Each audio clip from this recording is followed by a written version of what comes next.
I'm going to show you how to get gas in Iceland. Now the first thing you need to do is this right here is the gas pump, and you simply just need to choose your language, which you can do so on the gas pump. And you can basically click on whatever language, and once doing so, you just want to tap your card right here or insert it into this thing. And once you've done that, you simply want to remove your card, and you can actually choose which pump this is on. You can see I'm on pump 2 right there, and that's my car.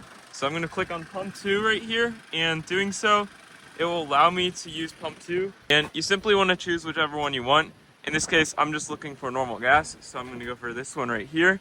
And once you've done that, you simply just want to pop open your fuel nozzle, put the gas in like so, and just pull up on this, and it will immediately start filling up your car. And you can see your kernels per liter right here, as well as how many liters your car has actually gotten. And it will immediately stop when you're done filling gas. And yeah, so that's all you need to do to get gas in Iceland. It is really simple and basically the same as the US or wherever you're from, to be honest.